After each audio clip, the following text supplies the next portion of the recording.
Hey, hello. Hi, everyone. Hope you all are staying smart and all set to have a pleasant weekend. So, this is Subbu back again with another interesting video. Okay, and this is going to be regarding analyzing a marriage event, a marriage that took place in the month of January in 2014. Okay, and as usual, and I can't stop telling this. I mean, this particular technique has really taken my fancy, and again, it's going to be using the lost art of primary directions and distribution through the bounds. Unfortunately, this particular technique did not make it to India and is not adopted by most of the Indian astrologers that I am aware. Okay, but then yes, it's a super, I would say, efficient technique, and according to me, it is the gold standard in predictive astrology. Absolutely awesome, and I'm every time I come across charts, and when I use this method, I'm really, amazed at the efficacy of this technique. Too good. And this time, I've been researching on this, and my genius guru is guiding me on how he would look at the same chart. So I'm also learning. As I said, my knowledge at the moment is still like a drop in the ocean. But trust me, you can search and try and search videos on this topic on YouTube, and you'll hardly get anything. You'll get some theoretical stuff, but then I don't think anyone is presenting real life examples of how this technique is used in practice or can be used in practice, right? So ideally, you would not want to use the technique in isolation. So it has to be clubbed with annual predictive techniques, and this is when you'll be able to make the most of it. And I mean, I to be honest, I have not really covered the mathematics under the hood because it's quite complicated, and I think you would need some additional software to supplement your understanding. You can read a lot and try and comprehend the underlying mathematics, but then I think it's quite difficult. It's like how we used to struggle with the uh, physics related concepts that we used to study when we were in higher school, right? High school, college and stuff. A lot of it is quite complex. You really need to have a mathematical bent of mind and a very good visualization skills to really understand what the ancients were trying to do.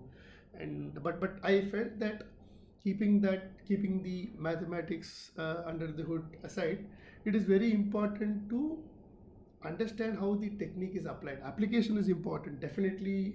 Theoretical understanding is of paramount importance, but then end of the day, you have to know how to put that to practice and use it for actual predictive purposes. So with all that gyan, let's dive into this chart. Okay, if you see, the chart on the left is the radix chart of this individual, and the chart on the right is the solar return chart for the year 2013. So basically, it's December 2013 solar return chart. Now, the reason I'm drawing this solar return chart is because this native got married in January 2014. So the nearest solar return chart will be December 2013. Okay, I think I have explained this in all my previous videos. I hope you had the time and patience to go through all those videos. Okay, now that said, let's see, let's see the kind of directions that were active in around this time, because as I said, the event took place early 2014, a little after the solar return in the year 2013. Now see, as usual, let's look at gold standard.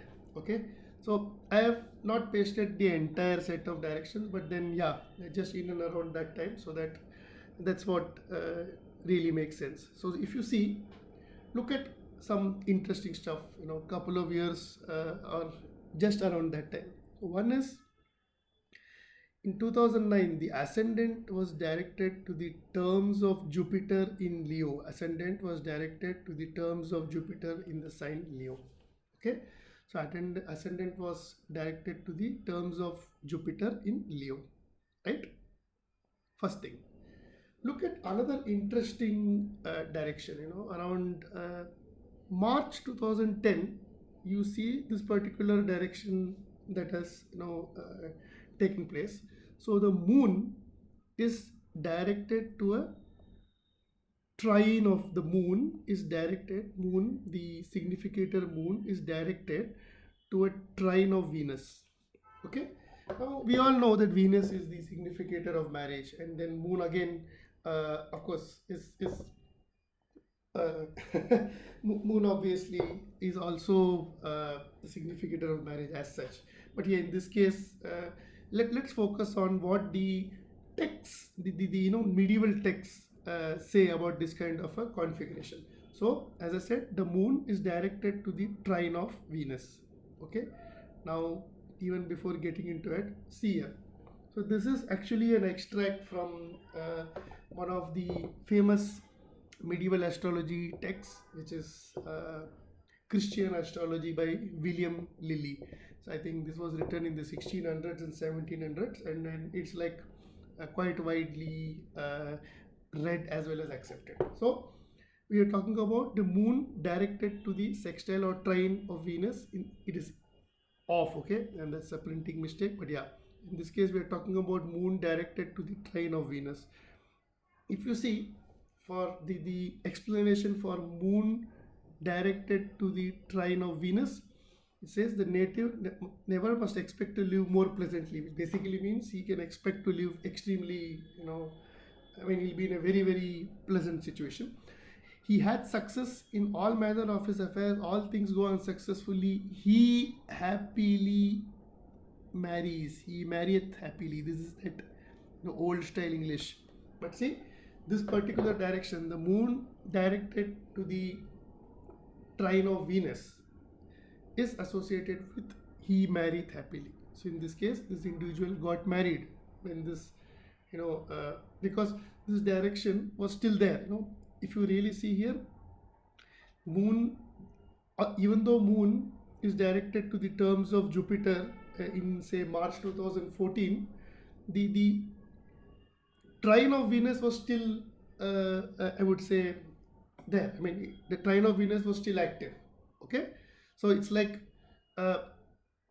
it's like the promiser. Okay, so Venus is the promiser, and this moon directed to the trine of Venus was still active.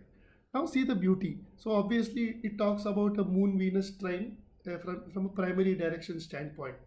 Now see the beauty, right? If you look at the solar return chart in 2013, look at moon. So moon is at 3° Taurus and Venus is at 4 degrees of Capricorn.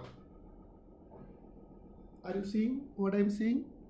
As I said, when you say trines, you talk about 2, 6, 10, 1, 5, 9, Aries, Leo, Sagittarius, Taurus, Virgo, Capricorn. So look at the beauty here. Moon in the solar return chart, moon has a very tight orb trine with Venus. So moon trines Venus. So in this year, moon trines Venus, and around that time the active direction is also moon directed to a trine of Venus. So basically, as I said, moon directed to trine of Venus is re-emphasized in the solar return chart. It's like it is reinforcing the direction so in the solar return chart. So obviously this is like amplifying the possibility of marriage, because by direction moon was directed to the trine of Venus. Now in the solar return chart you see that moon trine Venus repeating again. So this reinforces, strengthens this particular the possibility of this event, right? The occurrence of this event. So that's the beauty. And this time I thought I'll also bring out some text related stuff, so which is what I did. Again, as I said, this has been picked up from a Christian Astrology by William Lilly, volume 3, and there are topics which are dedicated to primary directions. He talks about his observations when, based on these directions and combinations and stuff. Okay. Okay, that is one part. Now let us look at the ascendant. Now ascendant is directed to the terms of Jupiter, right?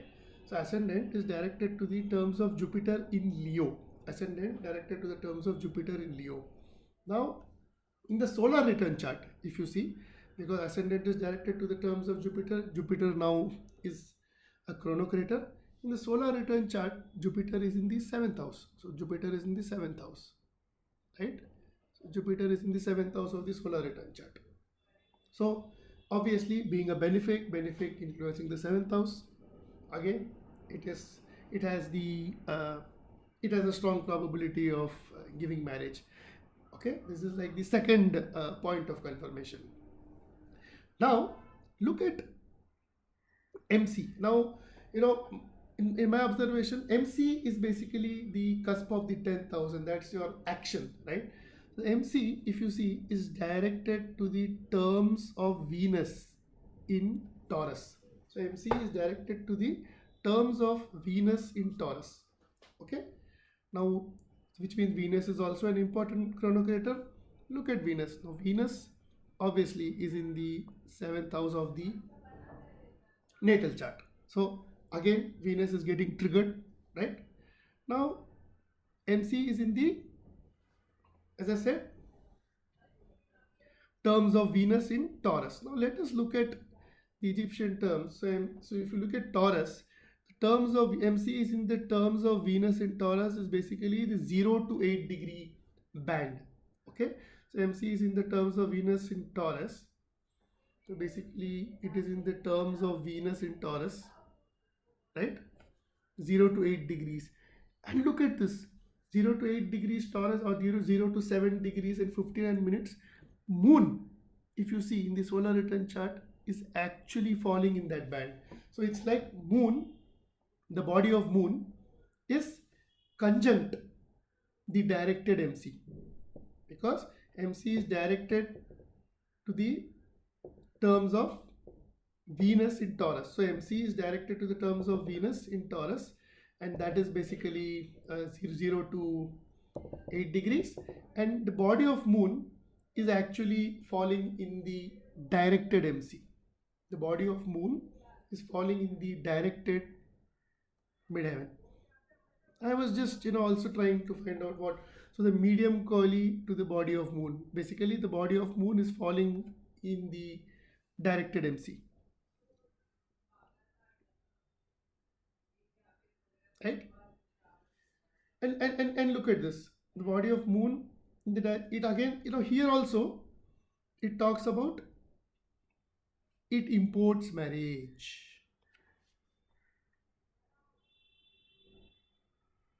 right? Right. So again, it is confirming, it is giving some indications of marriage.